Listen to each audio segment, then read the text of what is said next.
porque la Ley Federal del Trabajo establece que la PTU, dice, lo que se considera utilidad para efectos de la PTU, dice el artículo 120, se considera utilidad en cada empresa la renta gravable de conformidad con las normas de la ley del impuesto sobre la renta. Y aquí entonces tenemos el siguiente problema. Si soy persona moral del título 2, pues sí queda claro cuál es la renta gravable para fines del impuesto sobre la renta, porque el artículo 9 de la ley del impuesto sobre la renta me dice, bueno, para determinar la renta gravable a que se refiere el artículo 123, apartado A constitucional, no se disminuirá la PTU pagada, o sea, la base para la PTU son ingresos menos deducciones. No puedo restar pérdidas de años anteriores porque la propia Ley Federal del Trabajo, en el artículo 128, prohíbe la compensación de los años de pérdida con los años de ganancia. O sea, entonces la base para la PTU, si soy persona moral del título 2, pues son ingresos menos deducciones, pero en este artículo 9 de la ley, en título 2, me dice que para efectos de PTU sí se van a restar los gastos no deducibles que deriven de los ingresos exentos de los trabajadores. En este caso, obviamente, si fuera yo trabajador, yo podría considerar que esta es una disposición pues, que va contra lo que establece la Constitución, porque la Constitución establece que la base para la PTU debe ser la renta gravable para fines del ISR, en el artículo 120. Entonces, en este caso, si eso es lo que establece el artículo 120 de la Ley Federal del Trabajo, que es reglamentaria del artículo 123, apartado A constitucional, pues podríamos decir que la ley del impuesto sobre la renta es contraria a esa disposición al establecer que para fines de pago de PTU sí se deben restar, lo que no se hace en el cálculo del resultado fiscal de las personas morales, pero para fines de PTU, en el cálculo de la utilidad, sí se deben restar los ingresos exentos, los no deducibles derivados de los ingresos exentos de los trabajadores. Entonces, pues esa parte obviamente podría impugnarse en ese caso, ¿no? Pero bueno, entonces si soy persona moral del título 2, queda claro que tengo que pagar PTU y queda claro que tendría que ser sobre ingresos menos deducciones, menos los ingresos, menos los no deducibles derivados de los ingresos exentos de los trabajadores. Esa sería mi base para la PTU en ese caso. Pero ¿qué pasa si yo tributo en el título tercero de la ley de las personas morales con fines no lucrativos? Ya dijimos que para estar en título tercero como escuela tengo que ser donataria autorizada para recibir donativos deducibles en el impuesto sobre la renta. Y entonces ya dijimos que ahí solo por excepción se paga impuesto sobre la renta, y en este caso pues ya vimos los supuestos en los cuales se paga impuesto sobre la renta: cuando tengo compras no realizadas e indebidamente registradas, cuando tengo ingresos omitidos, cuando hago préstamos a socios integrantes o familiares, cuando hago gastos no deducibles o cuando realizo actividades distintas de la prestación de servicios de enseñanza y estas exceden de más de un 10% del total de mis ingresos, caso en el cual sobre esos ingresos que excedan de ese 10%, pues pagaré impuesto con las reglas del título 2 de personas morales, tomando ingresos menos deducciones. Pero entonces aquí el tema es, si no estoy en ese supuesto del artículo 80, si yo no realizo actividades distintas de la prestación de servicios de enseñanza y solo llego a pagar impuestos sobre la renta por gastos no deducibles, y ya dijimos que ahí hay que tener cuidado inclusive con qué lista de gastos no deducibles me aplica.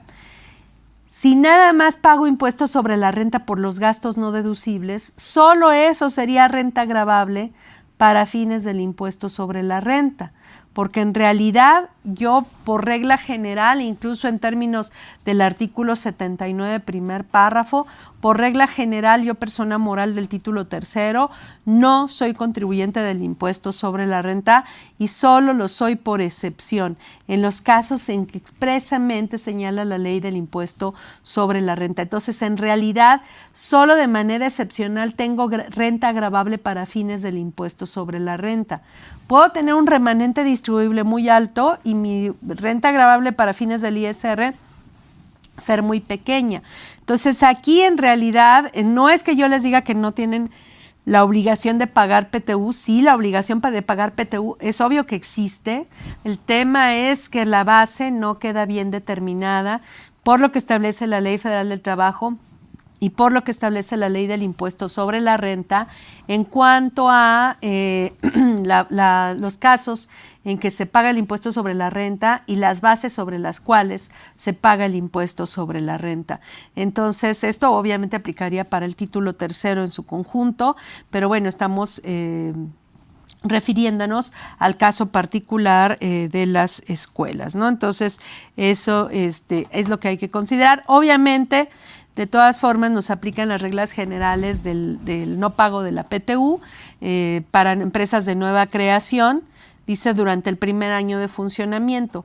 Ahí en esa fracción primera del artículo 126 siempre ha existido la inconsistencia de que ¿cómo se llama? De que la Ley Federal del Trabajo se refiere a años y en materia fiscal, pues el cálculo de la PTU se hace con base, en principio, en la renta gravable que se define para ISR, y eso se hace con base en ejercicios fiscales.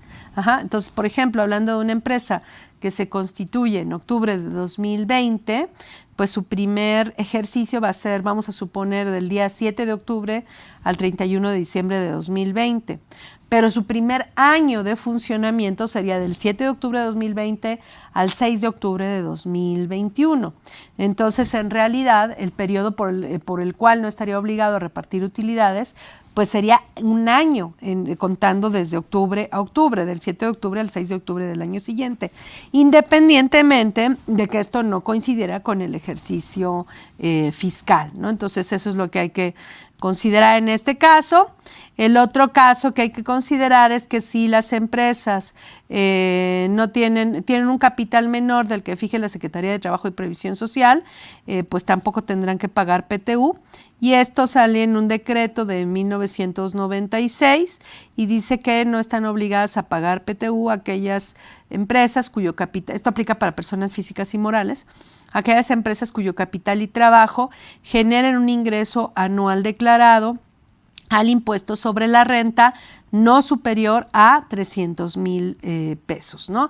Entonces, esto es lo que sucede en este caso. Entonces, esto puede ser, en este año que bajaron mucho los ingresos, ¿puede haber escuelas que se ubican en este supuesto? Pues sí, yo creo que sí. He visto casos verdaderamente dramáticos que han narrado en los medios de comunicación sobre escuelas muy pequeñas, sobre todo de preescolar o de educación inicial, que se quedaron pues con muy pocos alumnos, ¿no? En este caso podían quedar en este supuesto y bueno, no estarían obligadas al pago de la PTU en este supuesto.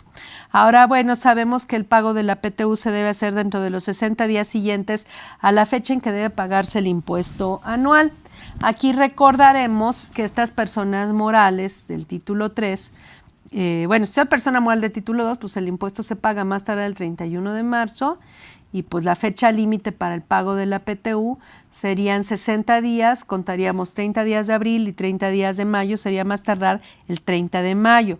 No obstante que mayo tiene 31 días. Y si fuera persona física, pues el impuesto debe pagarse más tarde el 30 de abril, entonces la fecha límite serían 31 días de mayo más 29 días de junio, sería el 29 de junio. Con eso completaría los 60 días.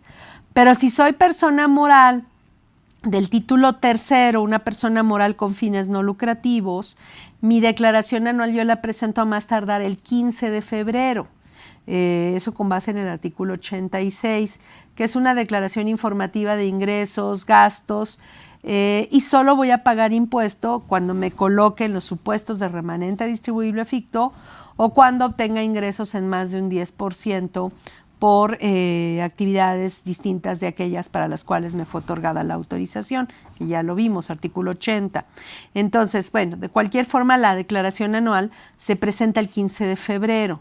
Entonces, considerando que febrero tiene 28 días, pues estaríamos hablando de 14 días de febrero, más 31 de marzo, van 45 días, más 15 de abril. Entonces, en el caso de las personas morales con fines no lucrativos, que tengan que pagar PTU, pues esto sería más tardar el 15 de abril, considerando los 60 días contados a partir del 15 de febrero, que es la fecha límite para la presentación de la declaración anual, ¿no? Entonces, tienen que considerar ese supuesto.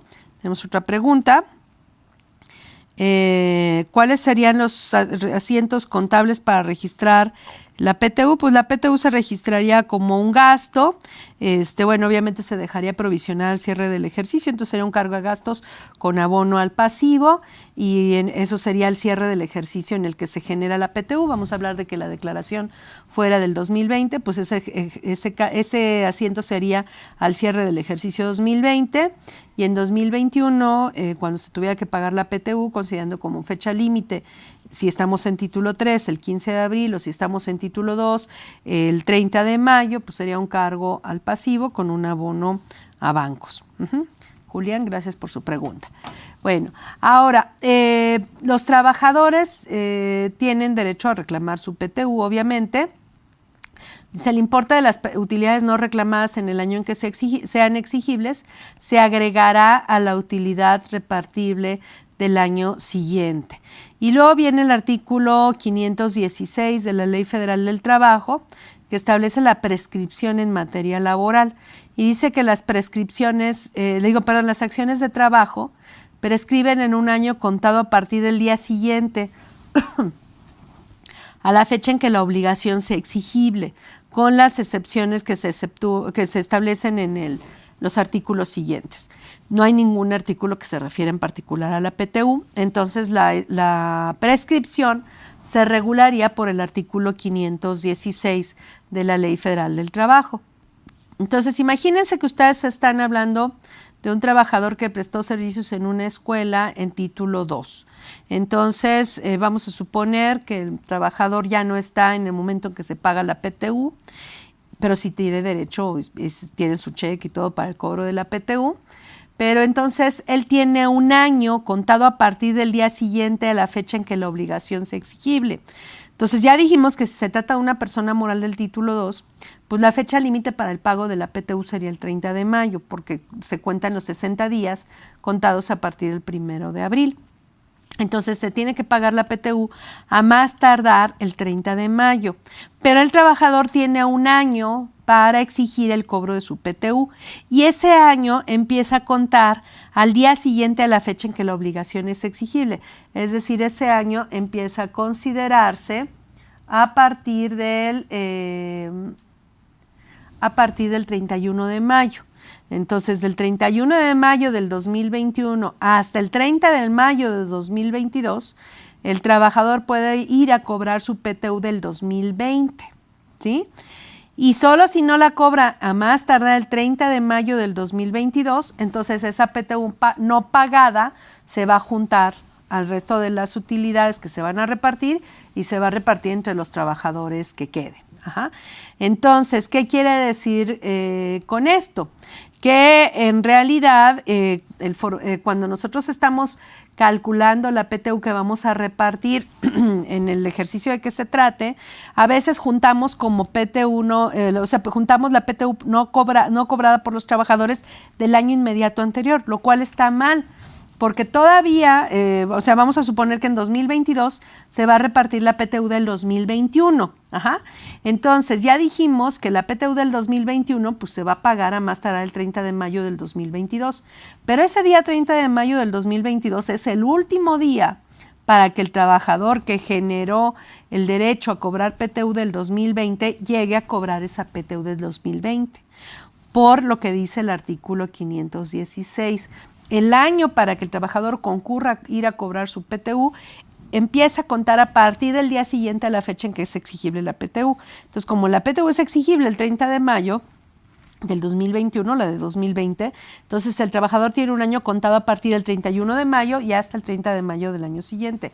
Ese día todavía puede ir a cobrar su PTU y no pueden decirle que no porque ya se juntó con la PTU del año 2021 y que se la van a repartir a todos los trabajadores. Entonces, hay que tener cuidado con este año, cómo se cuenta para efectos de la prescripción. Entonces, lo cierto es que en el tema de la PTU podríamos decir que en realidad sí existe la obligación de pagar PTU, pero lo que no queda claro es en el caso de los patrones, que son personas morales con fines no lucrativos, no queda claro cuál es la base para el pago de esa PTU, porque solo pagan ISR por excepción, o sea, no tienen renta gravable en todos los casos. Ustedes podrían aplicar, decir, como la Constitución está por sobre la ley del impuesto sobre la renta, porque es la Constitución, pues vamos a pagar PTU sobre el remanente distribuible, el 10% sobre el remanente distribuible, aunque este no sea base del impuesto sobre la renta, porque en realidad se trata de una persona moral con fines no lucrativos del título 3, y no está obligada en principio a pagar impuestos sobre la renta solo por excepción. Entonces, eso podría ser un argumento. Pero el otro podría ser, sí estoy obligada a pagar PTU, no lo niego, pero mi renta gravable para fines del ISR es solo cuando tenga que pagar ISR y es solo en los casos que ya describimos. Entonces, ese es el problema que se presenta en el pago de la PTU de estas personas morales del título 3 y obviamente pues para el caso de las escuelas. ¿Tenemos alguna pregunta que se quedó pendiente de respuesta? Por parte de Alberto, una pregunta de Alberto Rodríguez de Morelia. Dice, ¿se haría correcto, incluso ilegal, establecer una base de PTU en una escuela? Es decir, distribuir una PTU sin tener base de ISR. Entiendo que es complicado determinar la base en las no lucrativas, pero ¿no estaríamos limitados a hacer reparto de alguna determinada cantidad? Aquí lo que podríamos argumentar, y no creo que el SAT lo rechazara, sería considerar que tenemos esa obligación que surge de la Constitución, en el sentido que tenemos que repartir utilidades a los trabajadores, sino porque los trabajadores de estos sectores tendrían que tener menos derechos que el resto de los trabajadores. Ese sería el argumento.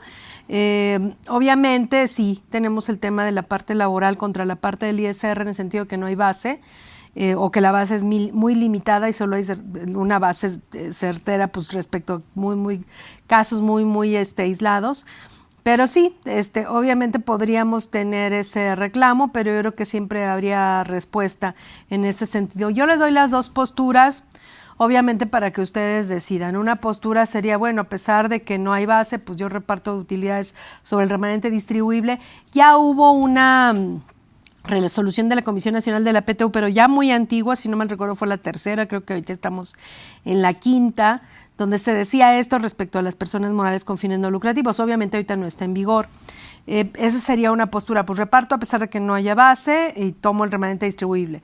O la otra es, pues la ley dice que sobre la renta gravable o no existe o es muy limitada, pues entonces no tengo otra forma más que pagar sobre, en todo caso, la base del impuesto sobre la renta, que sean los gastos no deducibles o las utilidades que ya habíamos visto que pudieran darse cuando enajeno bienes o presto servicios por actividades distintas a aquellas por las cuales me fue otorgada la autorización, ¿no? Entonces, eso sería lo único que podría yo argumentar en ese sentido, ¿no? Pero ustedes tomen la postura que ustedes deseen. A final de cuentas, ahí están las dos y ustedes decidan cuál aplican en cada caso, ¿no? Entonces nos quedamos, terminamos con el tema de la PTU. Creo que había quedado más o menos resuelto. No sé si tengan alguna otra duda respecto a la base del impuesto. Déjenme ver si me han hecho llegar más preguntas. No, pues al parecer no tengo ninguna otra pregunta. No, espérenme, aquí tengo otra.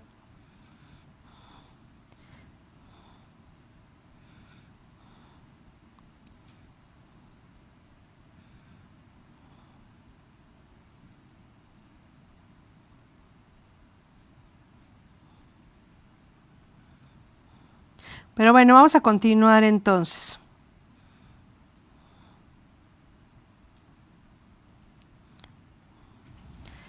Entonces, bueno, estábamos en el artículo, los efectos del régimen fiscal aplicable a las remuneraciones a socios o integrantes.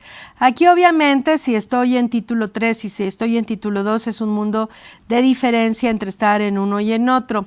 Para empezar, pues ya dijimos que las personas morales que se dedican a la prestación de servicios de enseñanza, tenemos la cuestión de que tienen que ser donatarias autorizadas para recibir donativos deducibles en el impuesto sobre la renta.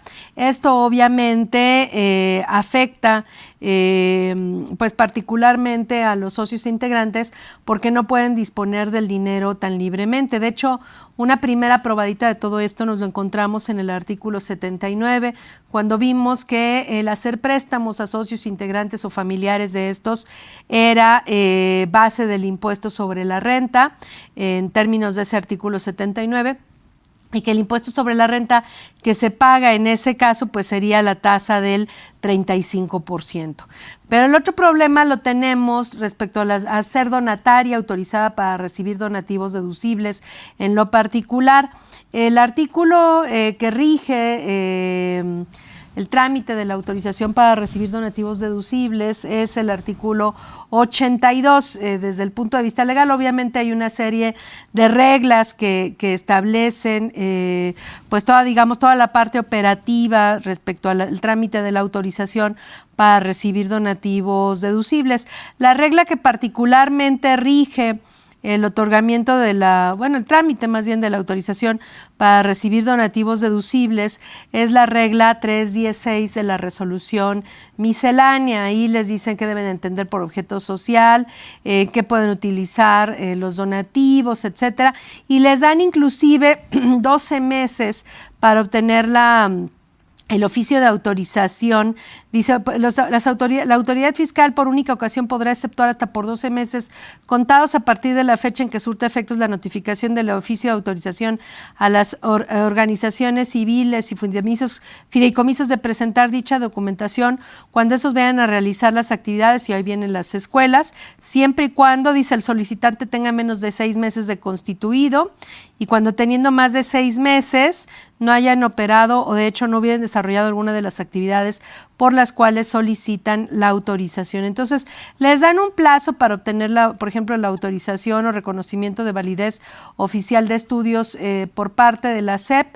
Eso es lo que les dan para poder empezar a hacer el trámite de la autorización en términos fiscales. Esto está en esta regla que acabamos de citar, pero bueno, desde luego que hay que acreditarle al SAT que yo tengo la autorización o de la SEP o el reconocimiento de validez oficial de estudios de la Secretaría de Educación Pública, de la SEP, para que yo pueda ser donataria autorizada para recibir donativos deducibles.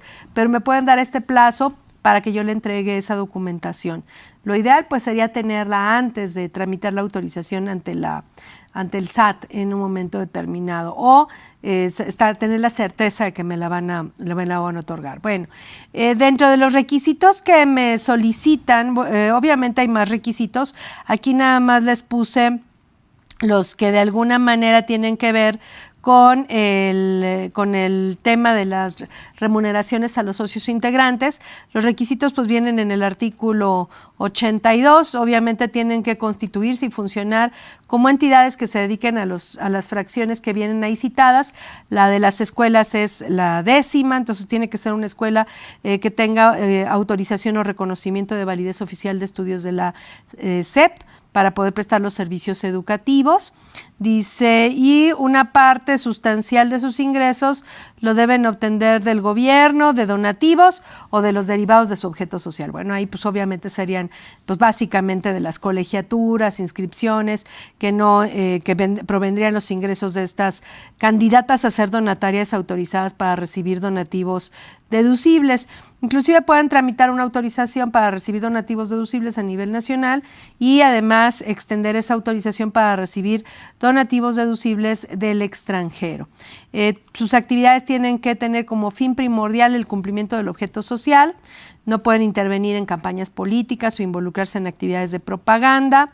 Dice, pueden realizar actividades destinadas a influir en la legislación, pero siempre que dichas actividades no sean remuneradas y no se realicen a favor de personas o sectores que les hayan otorgado donativos, que pues ese no sería aplicable para las escuelas, pero el que sí sería aplicable para las escuelas es la fracción cuarta, que es la que más me interesa en el tema, pues obviamente en el tema de ser donataria autorizada, pero también en el tema de la restricción del uso del patrimonio de la entidad en favor de los socios. Y tenemos la fracción cuarta que dice que destinen sus activos exclusivamente a los fines propios de su objeto social, no pudiendo otorgar beneficios sobre remanente distribuible a persona física alguna o a sus integrantes, personas físicas o morales.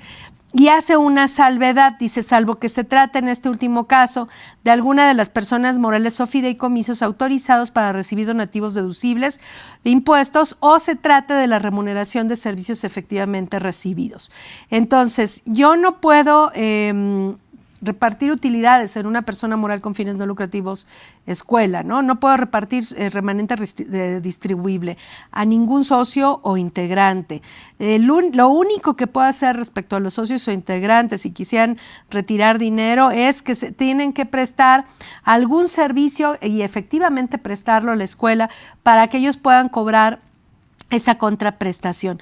De lo contrario, no van a poder retirar un peso de la persona moral con fines no lucrativos. Tienen que justificar plenamente el servicio o el bien que enajenaron o cuyo uso o goce otorgaron para que puedan en un momento determinado recibir un pago de la escuela en caso de que, dado que son donatarias autorizadas para recibir donativos deducibles.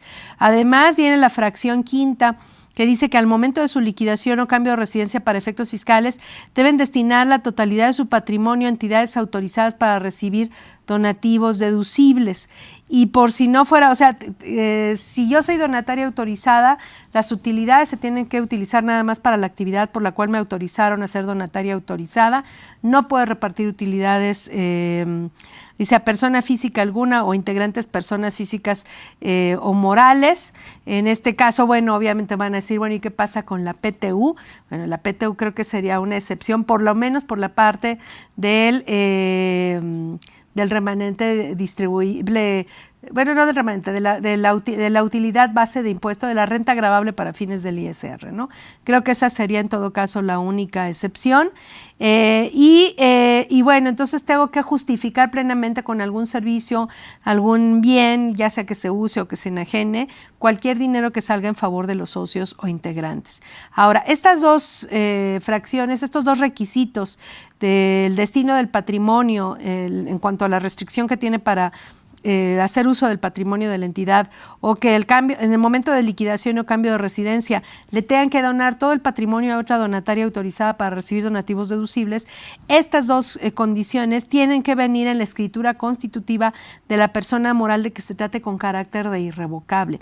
A eso me refería yo, que para hacer el trámite para recibir, tener la autorización para recibir donativos deducibles en el ISR, lo primero que tienen que hacer es adecuar sus estatutos para que contengan estas dos cláusulas con carácter de irrevocable. Si sus estatutos no contienen estas dos cláusulas, no les van a autorizar recibir donativos deducibles en el ISR. En la página del SAT, voy a entrar a la página del SAT, ustedes teclean donatarias y automáticamente los va a llevar a la solicitud de autorización para recibir donativos deducibles, y dentro de en la pestaña de la esquina inferior derecha viene una parte que dice modelo opcional de estatutos de las donatarias autorizadas, además de que viene la guía para el llenado y envío de la solicitud de autorización para recibir donativos deducibles.